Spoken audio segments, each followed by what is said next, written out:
Hello दोस्तों, मैं सुहेंद्र कुमार पटेल आप सभी का आपके अपने YouTube चैनल एसकेपी क्लासेस में स्वागत करता हूं। हमारी श्रृंखला चल रही है ग्लैंड्स ग्रंथि, जिसमें हम आपने पिछली वीडियो में देखा हम पढ़ रहे थे थायराइड ग्लैंड और उसकी डिसीज कंप्लीट हो गई। पिट्यूटरी ग्लैंड, पीयूष ग्रंथि, थायराइड ग्लैंड कंप्लीट हो चुकी हैं। आप वीडियो देख सकते हैं इसी चैनल में। अब यदि अपन आगे बढ़ते हैं, हम बात करते हैं अगली ग्लैंड की, अगली ग्रंथि की। तो ये है पैराथायरॉइड ग्लैंड। पैराथायरॉइड ग्लैंड या जिसे अपन कहते हैं परा अवटु ग्रंथि। जब अपन थायराइड ग्लैंड की शुरुआत करे थे तो याद होगा वहां अपन ने डायग्राम बनाया था।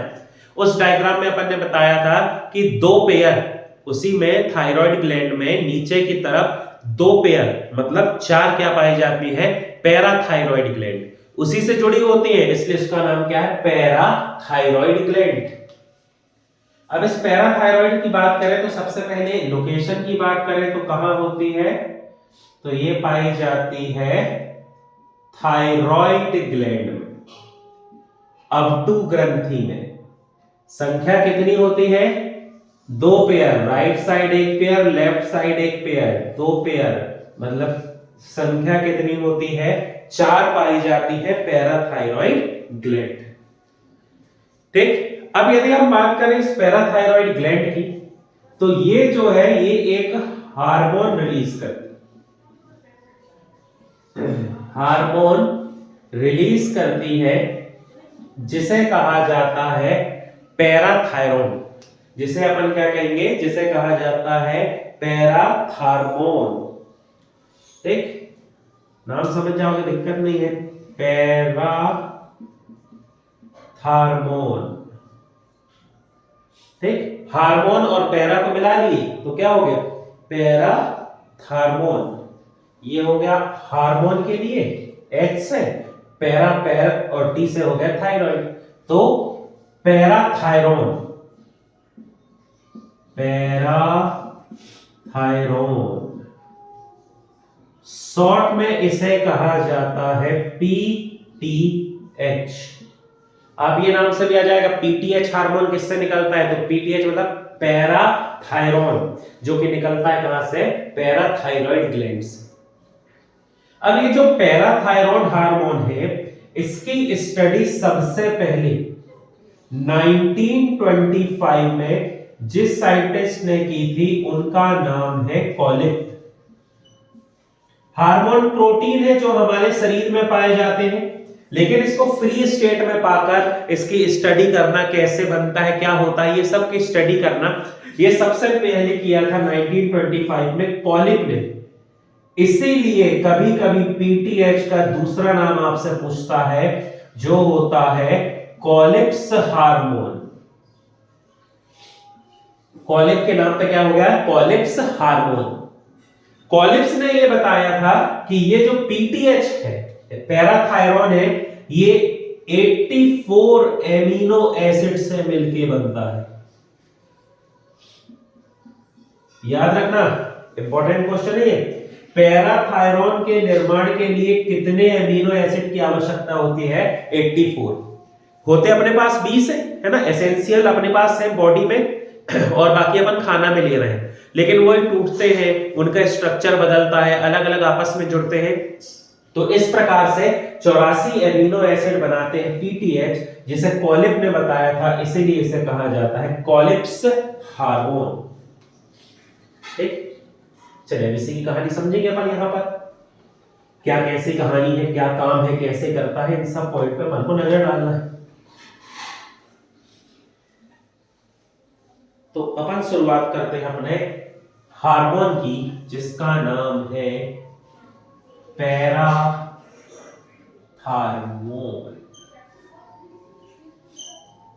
पैराथार्मोन,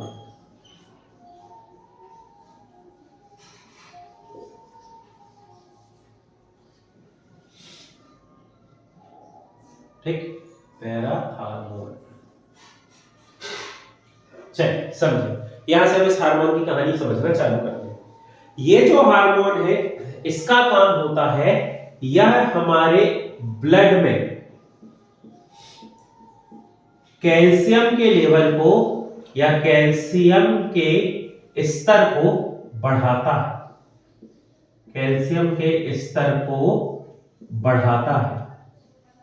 यदि आपको याद हो तो पिछले में अपन ने पढ़ा था जब थायराइड ग्लैंड पढ़ रहे थे, तो थायराइड ग्लैंड में क्या होता है, पैरा फॉलिकुलर सेल होती है, सी सेल होती है, जिससे टीसीटी थायरोकैल्सिटोनिन हार्मोन निकलता है जो हमारे ब्लड में कैल्शियम की मात्रा को कम करता है।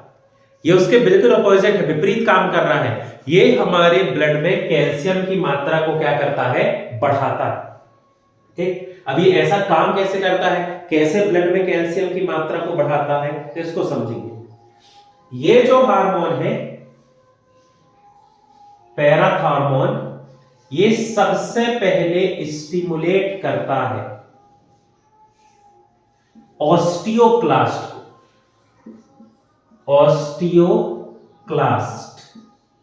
ऑस्टियोक्लास्ट जो आप थोड़ा ऑस्टियो से रिलेट करोगे तो समझ जाओगे। ऑस्टियोक्लास्ट वो सेल होती हैं जो हड्डियों को तोड़ती हैं, ब्रेक डाउन ऑफ बोन्स, हड्डियों को तोड़ने में मदद करते हैं, उन्हें कहते हैं ऑस्टियोक्लास्ट। जो इस बार पीएससी का पेपर दिए होंगे अभी जो हुआ था, तो वो उसको रिलेट कर सकते हो। पीएससी के पेपर में आया था कि निम्नलिखित में से कौन सी हड्डी हमारे कौन सी कोशिका हमारी हड्डी में पाई जाती है। ऑस्टियोक्लास्ट, ऑस्टियोब्लास्ट, दो कोशिका होती है। ऑस्टियोब्लास्ट से हमारी जो हड्डी है वो बनती है, और ऑस्टियोक्लास्ट जो है ये क्या करता है, हड्डियों को तोड़ता है। हड्डियों की तोड़ने की वजह से क्या होगा, ये जो हड्डी जब टूटती है तो इन हड्डी के टूटने से कैल्शियम जो निकलता है वो आके मिल जाता है हमारे ब्लड में, और जब कैल्शियम ब्लड में मिल जाता है तो हमारे ब्लड में कैल्शियम की मात्रा बढ़ जाती है। हमें जितनी रिक्वायरमेंट है, जितनी जिस मात्रा में चाहिए उसको अपन आसानी से उतनी ले सकते हैं, इसलिए हड्डी टूटती है, क्योंकि अपन जानते हैं हड्डियां किससे बनी होती हैं, कैल्शियम से। तो इस प्रकार हमारे बोन में कैल्शियम की मात्रा बढ़ती है। या दूसरा तरीका, ये जो हार्मोन है ये स्टिमुलेट करता है, प्रेरित करता है हमारी किडनी में पाई जाने वाली JGCS। याद करो जब अपन नेफ्रॉन पढ़ रहे थे, किडनी पढ़ रहे थे, तो पढ़े थे, इसे अपन कहते हैं जक्स्टा ग्लोमेरुलर सेल। ये जो जक्स्टा ग्लोमेरुलर सेल जो किडनी में पाई जाती है, ये क्या करती है, ये ब्लड में हमारे कैल्शियम के पुनः अवशोषण को, ठीक है, ये जो सेल है ये एक हार्मोन रिलीज करेगी जिसे कहा जाता है कैल्सिट्रायोल हार्मोन। ठीक, कभी आपसे एग्जाम में पूछ लेना कि किडनी से कौन सा हार्मोन निकलता है, तो कंफ्यूज नहीं होना, घबराना नहीं। किडनी से निकलने वाला हार्मोन कौन सा होता है, कैल्सिट्रियोल। ठीक, कौन सा, कैल्सिट्रायोल हार्मोन, जो कहां से निकलता है, किडनी की जक्स्टा ग्लोमेरुलर सेल से। अभी जक्स्टा ग्लोमेरुलर सेल से निकलने वाला कैल्सिट्रायोल क्या करता है, ये किडनी में कैल्शियम के पुनः अवशोषण को, रीअब्जॉर्प्शन या पुनः अवशोषण को बढ़ाता है, पुनः अवशोषण को बढ़ाता है, रीअब्जॉर्प्शन को बढ़ाता है। पढ़ चुके हैं अपन, जब यूरिन फॉर्मेशन पढ़ रहे थे। आप चाहें तो इस चैनल में जाएं, प्लेलिस्ट आपको मिल जाएगी एक्सक्रीटरी सिस्टम, उत्सर्जन तंत्र की, उसमें एक टॉपिक मिल जाएगा वीडियो का, यूरिन फॉर्मेशन। आप उसको जाके देखें, समझ जाएंगे उसकी कहानी। क्या होता है, जब वोमन संपुट जो होता है, वोमल कैप्सूल, वो सबको एब्जॉर्ब कर लेता है, हर चीज को। लेकिन यूनिट फॉर्मेशन में सबको तो बाहर नहीं कर सकते ना, minerals, glucose, carbohydrate, protein, salt, water, सब यदि शरीर से बाहर कर दिए तो शरीर में बचेगा ही क्या। तो अलग अलग हिस्से होते हैं नेफ्रॉन के जो उस भाग का रीअब्जॉर्प्शन करते हैं, पुनः अवशोषण, और काम की चीज को फिर से ब्लड में पहुंचाते हैं। तो हमारे जब हम नेफ्रॉन की बात करते हैं तो नेफ्रॉन में चाहे समीपस्थ कुंडलित नलिका हो, प्रॉक्सिमल कॉन्वोल्यूटेड ट्यूब्यूल्स पीसीटी हो, ठीक है, चाहे हेनले लूप हो या डीसीटी हो, दूरस्थ कुंडलित नलिका, डिस्टल कॉन्वोल्यूटेड ट्यूब्यूल्स, सब रीअब्जॉर्प्शन या पुनः अवशोषण का काम करते हैं। तो जब रीअब्जॉर्प्शन होता है और वहां से कोई भी पदार्थ रीअब्जॉर्ब होकर ब्लड में पहुंचता है, पुनः अवशोषण से ब्लड में पहुंचता है, उस समय ये जो कैल्सी ट्रायोल हार्मोन है ये क्या करता है, ये हार्मोन कैल्शियम के रीअब्जॉर्प्शन को बढ़ाता है ताकि ब्लड में ज्यादा से ज्यादा कैल्शियम पहुंच सके, और ज्यादा से ज्यादा कैल्शियम पहुंचेगा तो हमारे ब्लड में कैल्शियम की कॉन्सेंट्रेशन या सांद्रता बढ़ जाएगी। यही तो चाह रहा ना हमारा शरीर कि हमारे शरीर में ब्लड में कैल्शियम के स्तर को क्या करना है, बढ़ाना है। तो उसको बढ़ाने के दो तरीके हैं, एक पहला स्टिमुलेट कर दो किसको, ऑस्टियोक्लास्ट सेल को, ताकि हड्डियों का ब्रेकडाउन हो जाए और हड्डियों के ब्रेकडाउन से ब्लड में कैल्शियम बढ़ जाए, और दूसरा तरीका ये है स्टिमुलेट कर दो किडनी की सेल को ताकि वो हार्मोन बनाए और किडनी में कैल्शियम का पुनः अवशोषण बढ़ जाए।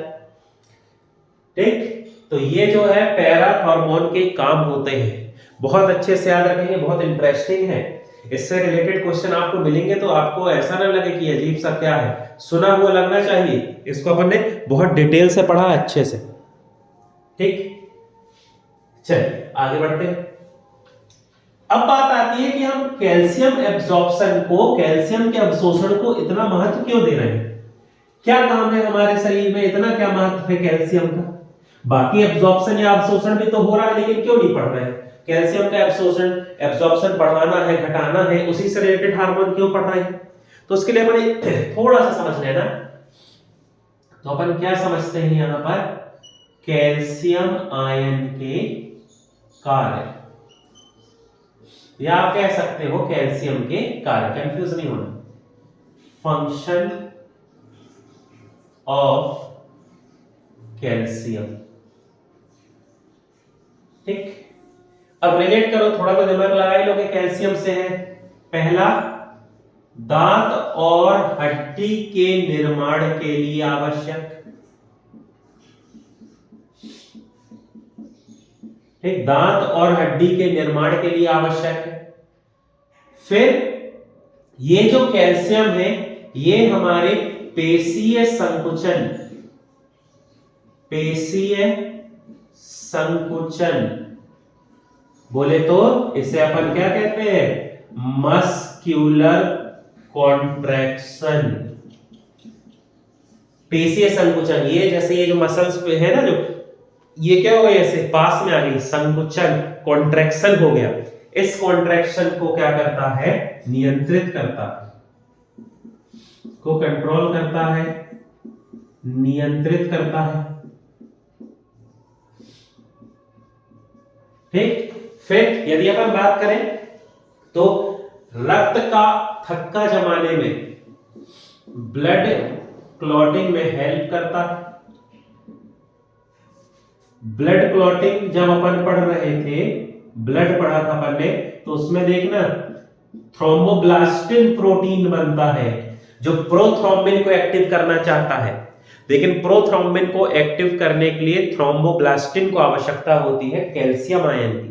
तो ब्लड क्लॉटिंग में, रक्त का थक्का जमाने में जो मदद करता है वो भी होता है कैल्शियम आयन। ठीक, हमारे जो प्रेरणा संवहन बोले तो हमारे नर्वस सिस्टम में जो भी मोटर ट्रांसपोर्टेशन, सूचनाओं का जो संवहन होना है, एक जगह से दूसरी जगह जाना है, उसमें भी ये क्या करता है, मदद करता है। समझ रहे हो, इतने बड़े बड़े काम है, इसलिए कैल्शियम को इतना महत्व दे रहे हैं अपन कि कैल्शियम एब्जॉर्प्शन हो रहा है तो क्या होगा, क्या होगा। यदि अपन फीमेल्स की बात करें तो प्रेगनेंसी के पहले जब उनमें ओवम फर्टिलाइजेशन होता है, या जैसे हम कहेंगे, ठीक, अंडाणु निषेचन। तो इस ओवम फर्टिलाइजेशन के लिए कैल्शियम आयन की आवश्यकता होती है। ये तो खैर आया हुआ क्वेश्चन है, आप मॉक टेस्ट लगाओ या पुराना पेपर लगा के देखो, आपको मिल जाएगा। ठीक है, ओवम फर्टिलाइजेशन के लिए कौन सा मिनरल्स मदद करता है, कौन से आयन की आवश्यकता होती है, तो आपका आंसर हो जाएगा कैल्शियम। ठीक, फिर हमारे शरीर में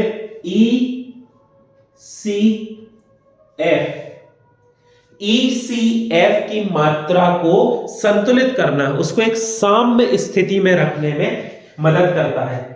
ECF का मतलब है extra cellular fluid. Extra cellular fluid को कि क्या करता है, साम्य अवस्था बनाता है।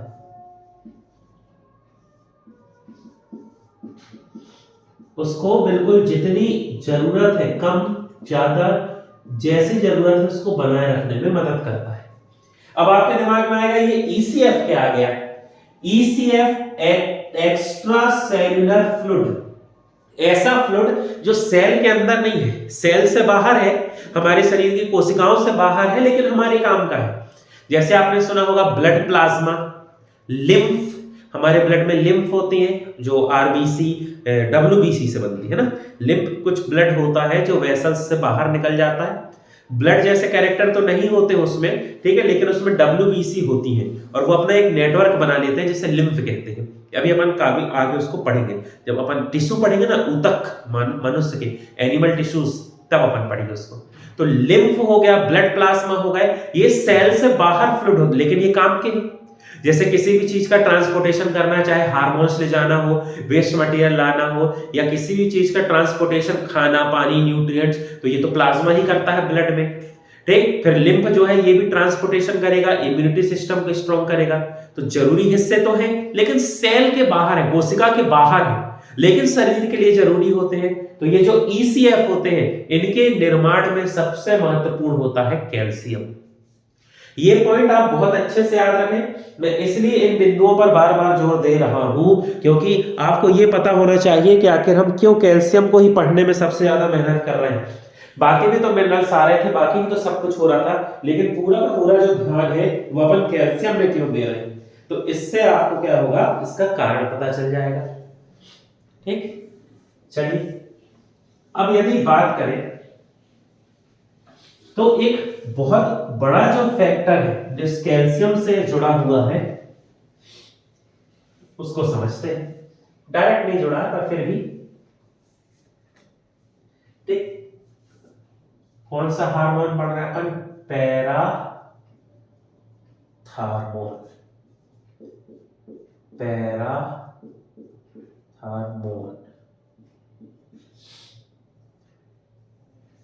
ठीक।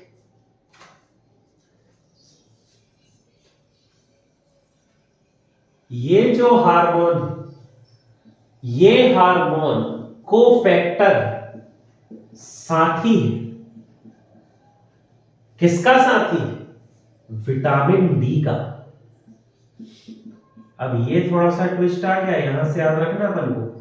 हार्मोन को अपन ने जोड़ दिया है विटामिन मिला के। ये जो हार्मोन जो हमारी पैराथायरॉइड ग्लैंड में बन रहा था, जिसे अपन PTH हार्मोन कहते हैं, ये कोफैक्टर होता है विटामिन डी के लिए। अब लॉजिक लगा, जब हमारी त्वचा में सूर्य प्रकाश टकराता है, यूवी रेस टकराती है, हमारी त्वचा में मिलेनिन होता है। मिलेनिन जो है ये स्टिमुलेट होता है और ये निर्माण कर देता है विटामिन डी का। ठीक, ये अपन पहले पढ़ चुके हैं। तो ये विटामिन डी जो हमारे शरीर में है, ये सूर्य प्रकाश की उपस्थिति में हमारे मिलेनिन ने इसके निर्माण में मदद किया। अब ये विटामिन डी क्या करता है? ये विटामिन डी कैल्शियम के एब्जॉर्प्शन को, कैल्शियम के एब्जॉर्प्शन को या इसके अवशोषण को क्या करता है? बढ़ाता है,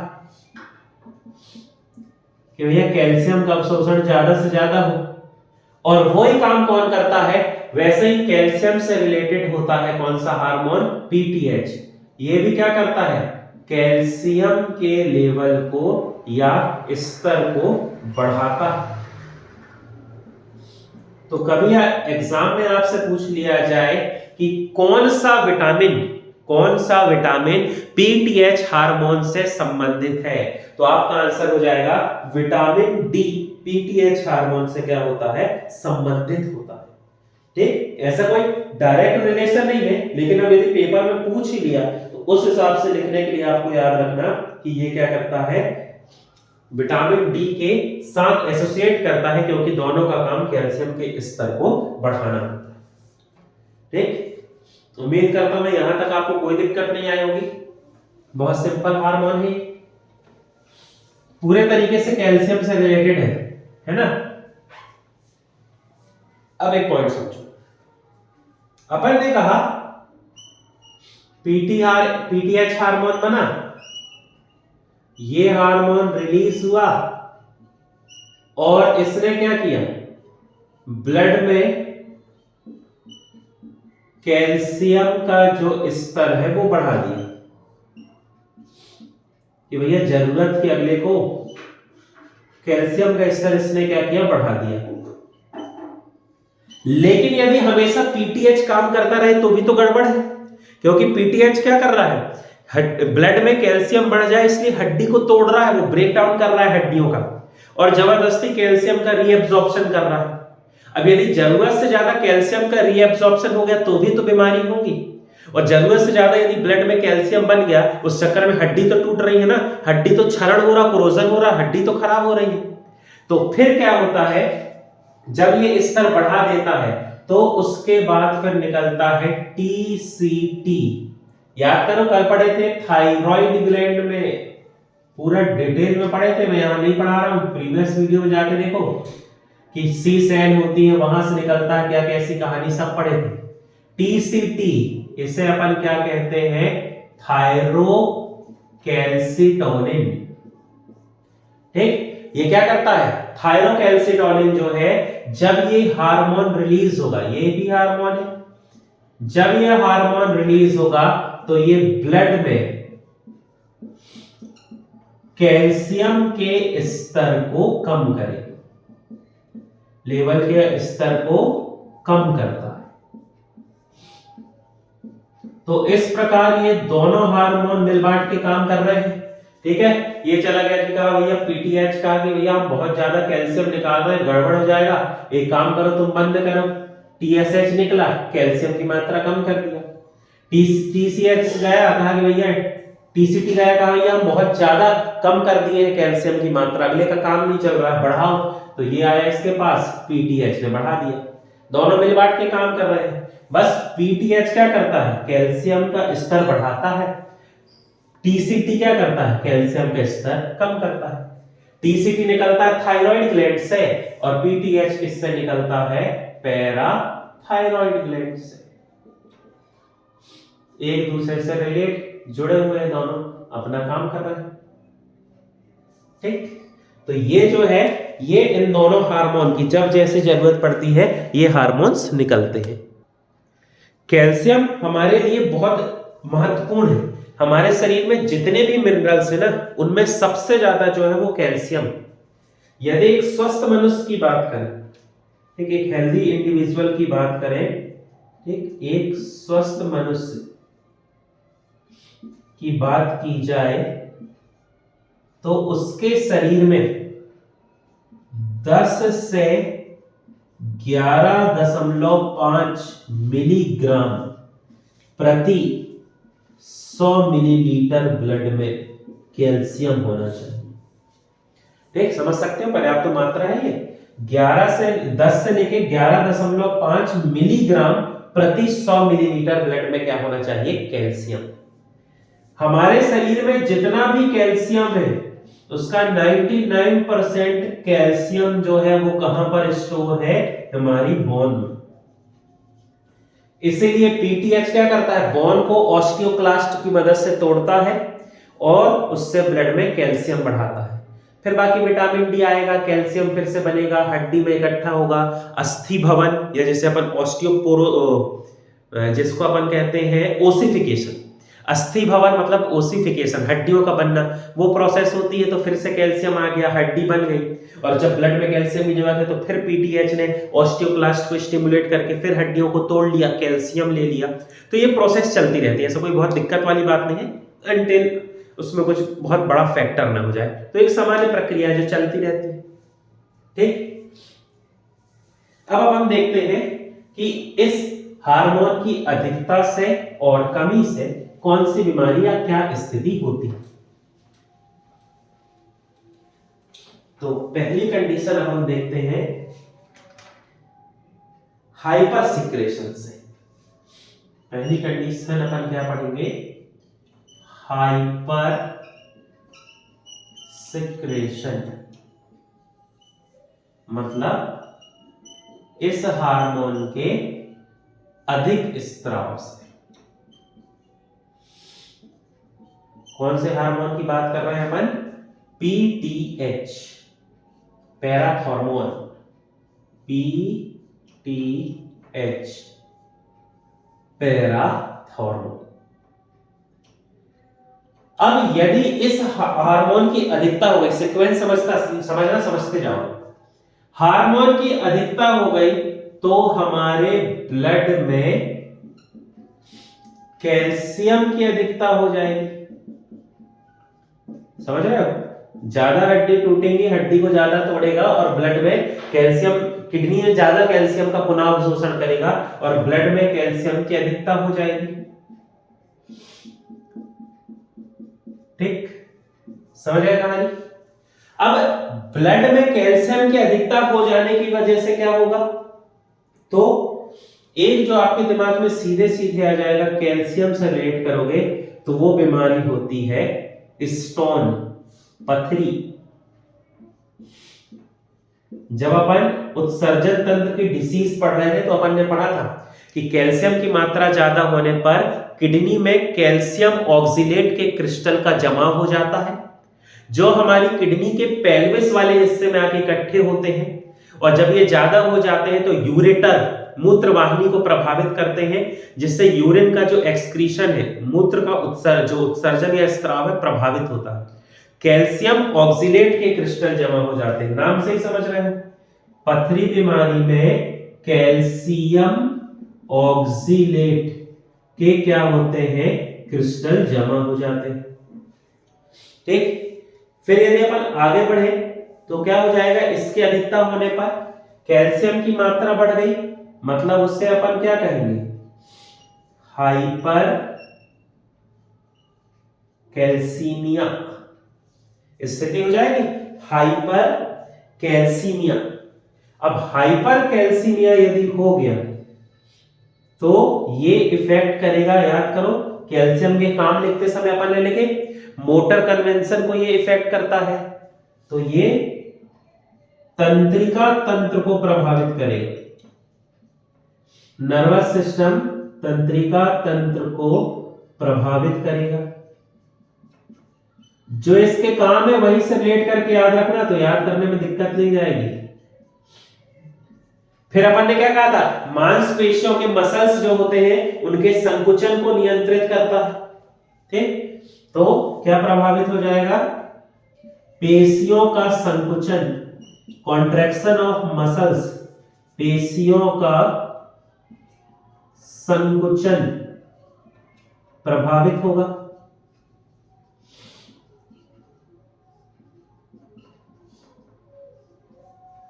ठीक, अब यदि इसकी अधिकता है, ये हार्मोन ज्यादा निकल रहा है, तो हमारी किडनी ज्यादा से ज्यादा कैल्शियम का क्या करेगी, पुनः अवशोषण, बार बार तेजी से रीअब्जॉर्प्शन चलेगा। इस वजह से क्या होगा, ज्यादा जो है किसका निर्माण होगा, यूरिन का, यूरिन का स्त्राव या सीक्रेशन क्या हो जाएगा, बढ़ेगा।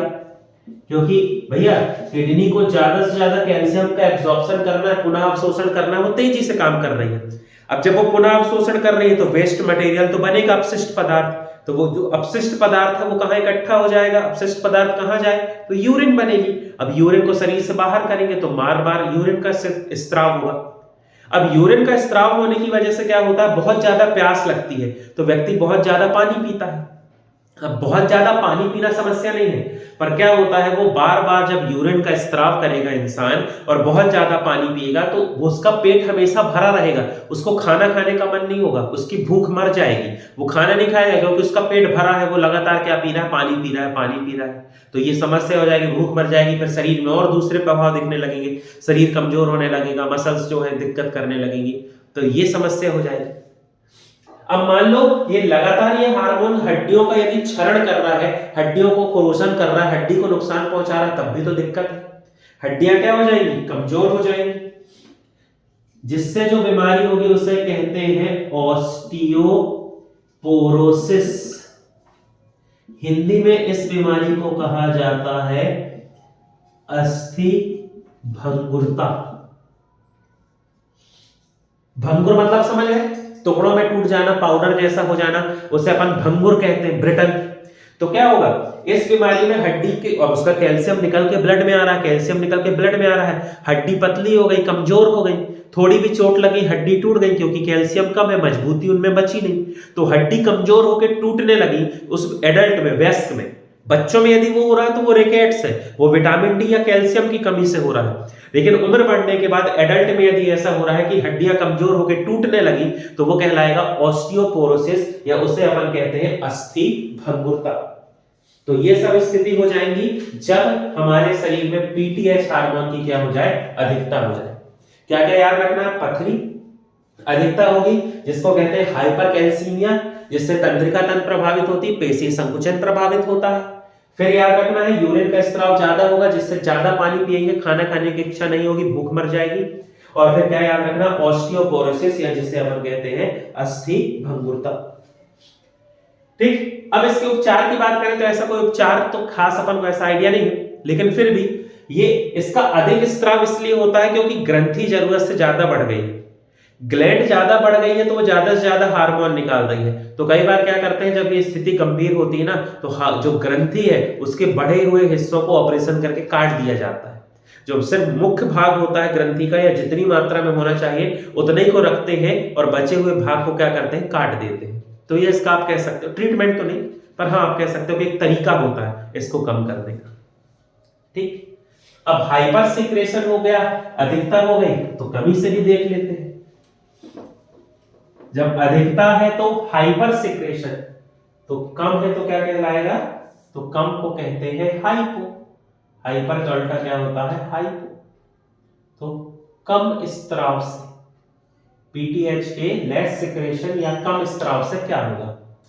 हालांकि दिमाग लगा के आप आंसर दे सकते हो, बहुत दिक्कत नहीं है।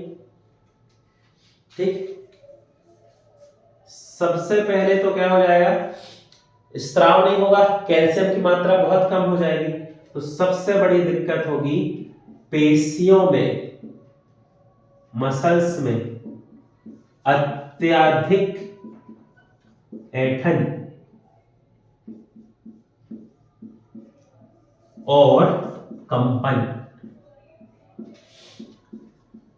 मतलब क्या होगा, जो हमारी मसल्स हैं उनमें अपन कह सकते हैं क्रैम्प हो जाएंगे, बहुत ज्यादा ऐसा लगेगा जैसे खिंचाव हो रहा, थोड़ा सा काम करे नहीं तो उसमें अपन को बार बार खिंचाव का महसूस होगा। खिंचाव तो चलो ठंड में वैसे भी खिंचाव लगता ही है, ज्यादा अपन ऐसे मसल खींचते हैं, ठंड ज्यादा होती है तो ऐसा लगता है कि खिंच गई, उसमें मोच आ गई, लचक आ गई, ये सब तो चलता है। लेकिन दिक्कत क्या है, जब ऐठन आए, ऐठन भी समस्या है वैसे, ऐसा नहीं है, लेकिन ऐठन के साथ कंपन होने लगे है ना, कि ऐसे अपन कुछ पकड़े, हाथ कपने लगे, एकदम से मसल से ऐसी ऐठी कि वो फिर हिलने लगी, कपने लगी, है ना, अपना उसमें कोई कंट्रोल नहीं है, तो उस टाइप की जो स्थिति है, उस स्थिति कब होती है, जब पीटीएच हार्मोन की कमी हो जाए, जिसकी वजह से शरीर में कैल्शियम की कमी हो जाती है। सामान्यतः उतनी बड़ी दिक्कत तो नहीं होती, लेकिन कभी कभी क्या होता है, यदि ये बीमारी बच्चों में हो जाए तो बच्चों के कंठ पेशी,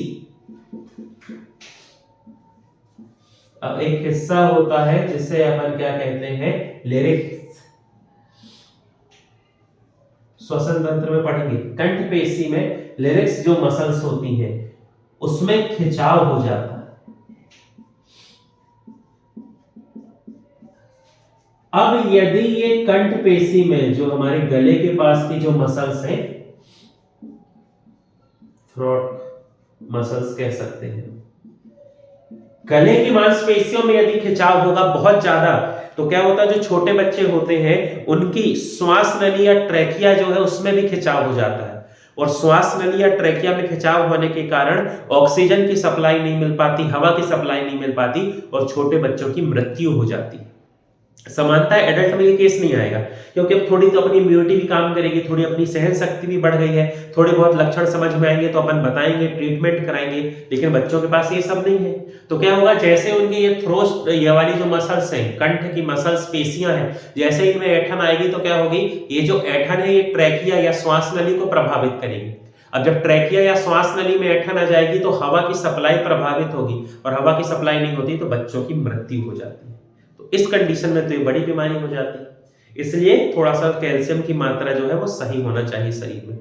तो इसको नियंत्रित करने के लिए अपने शरीर में निकलता है पीटीएच, पैराथॉर्मोन, और पीटीएच से याद रखना पैराथायरॉइड ग्लैंड। तो पैराथायरॉइड ग्लैंड से निकलता है पैराथॉर्मोन, जो ये पूरे काम करता है। ठीक, तो आज की ये जो वीडियो थी, इस वीडियो में हमने पैराथायरॉइड ग्लैंड को डिस्कस कर लिया, क्या है, कैसी कहानी, कैसे काम करते हैं, क्या जरूरत है और कमी से होने वाले रोग। आप वीडियो देखें, मॉक टेस्ट लगाएं, कोई भी यदि आपको डाउट लगता है तो आप कमेंट सेक्शन में पूछ सकते हैं। हमारे चैनल से संबंधित जानकारी के लिए हमारे चैनल से आप जुड़े रहें। चैनल से जुड़ने के लिए बहुत बहुत धन्यवाद।